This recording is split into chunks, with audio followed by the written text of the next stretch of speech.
Salut à tous, c'est Nas55. Donc aujourd'hui, petite vidéo sur l'électrovan et sur la pompe à injection du moteur Yakmor. Je vais vous expliquer comment fonctionne cet électrovan, parce qu'on m'a demandé en commentaire. Donc c'est très simple, il a 3 fils comme j'expliquais la dernière fois. Ici on a un rouge qui est branché sur le plus de la batterie. Le noir il est branché sur la pince du moins de la batterie. Donc en fait, quand vous montez dans votre voiture, que vous mettez le contact, ce qui va se passer, là vous voyez ici on a la tige, elle vient pousser sur une plaque en métal qui permet d'ouvrir le gasoil.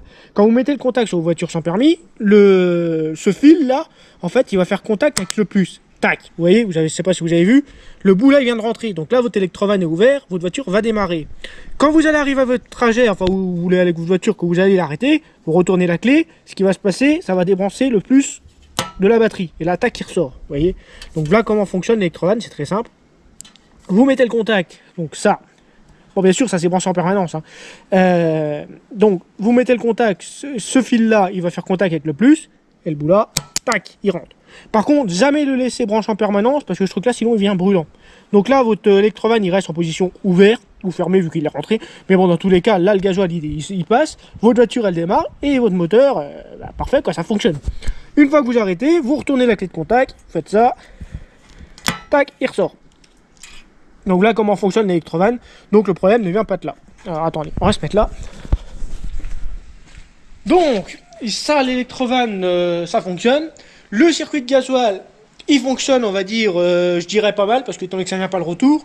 Mais je soupçonne que la pompe, elle est bouchée, due à la merde, parce que je vais vous montrer, Attendez, je vous branche juste l'halogène. Ouais, je branche l'halogène, je la laisse chauffer, et on se retrouve. Donc halogène branché, on commence à y voir clair. Alors il n'a pas bougé depuis la dernière fois, j'ai seulement commencé à démonter le haut de la pompe, ça je vous ai expliqué. Donc l'électrovan il va se mettre ici, et on vient de voir qu'il fonctionnait nickel. Il appuie sur une plaque en fer, alors, je ne sais pas si on la voit au bout, qui permet d'ouvrir le gasoil. La petite pompe, donc ça c'est la pompe, on va dire une pompe à main quoi, pour pomper. Celle-là elle fonctionne, on m'a posé aussi la question, elle fonctionne, tout nickel, vous la mettez dans le bidon, le gasoil il sort, parfait.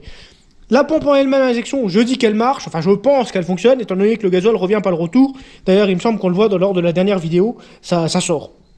J'ai essayé avec la pompe de gavage, on me l'a conseillé aussi, donc j'ai pris la pompe de gavage du Mini Monster Truck, ça change rien, le gasoil il sort quand même.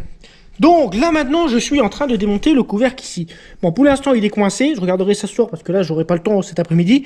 Et parce que en fait, vu que le gasoil, le circuit se fait, la pompe, il y a du gasoil dans la pompe, ça c'est sûr, mais ça vient pas ici aux injecteurs. Donc j'en ai conclu que ça doit être bouché à l'intérieur. Alors j'ai démonté les quatre petits écrous là, et entre les deux couvercles, là on voit, je sais pas si on le voit bien à la caméra, elle est bourrée de merde. Alors dedans, apparemment c'est des pistons avec des ressorts, à peu près comme la pompe du Machet, et apparemment elle est bourrée de merde.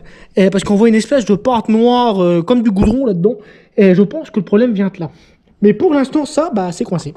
J'arrive pas à la voir et je sais pas encore pourquoi. Faut que je regarde sur la revue technique parce que je crois que je l'ai trouvé en format sur internet, en PDF. Et je vais regarder, comme ça j'arriverai à sortir ça et la nettoyer. Alors attendez, on retourne dehors. Donc, là pour l'instant où j'en suis, au nettoyage de la pompe, je vais essayer de la nettoyer entièrement, la dégripper, dès que j'ai réussi à l'ouvrir, et je pense qu'elle devrait marcher, parce que, étant donné qu'elle aspire le gasoil, vu que ça ressort par le retour, c'est que globalement, je pense qu'elle doit marcher. Elle est juste, forcément, attendez, les moteurs là, enfin le moteur là, il n'a pas tourné depuis 6 ou 7 ans, parce que c'est vrai que ça fait au moins 6 ans que je vois la voiture, enfin les deux voitures là au bord de la route. Dans le village où le gars me les a donnés, parce que il les avait récupérés, lui c'était pour récupérer les châssis, pour faire des, comment on appelle ça, des trucs de côte, là, des caisses à savon, et il traînait dans l'herbe depuis c'est plusieurs années. Alors c'est sûr, le moteur s'il a pas tourné depuis 5 ans, le gasoil ça a fait un dépôt énorme comme il y avait dans le moteur quoi. Donc je pense que le problème vient de là. Donc là, dès que j'ai réussi à l'ouvrir, je nettoie l'intérieur. Si j'arrive à l'ouvrir, moi je pense, je nettoie l'intérieur. Je ferai peut-être une vidéo sur un short ou autre. Et dès que j'ai du gasoil aux injecteurs, je commande un joint de culage, on le remonte, on remet la culage, tout, et on essaie de le démarrer. Du moins, j'espère, très optimiste. Et une fois que le projet là est terminé, après je sais pas ce que je ferai du moteur, j'attaque le 835. Bon, entre temps, il y a l'autre projet, Mini Monster Truck, tout ça. Mais il faut que je remonte le 835 parce que ça commence à presser. Donc voilà. Allez, je vous dis à très bientôt. Si vous avez d'autres questions, n'hésitez pas en commentaire. Et voilà.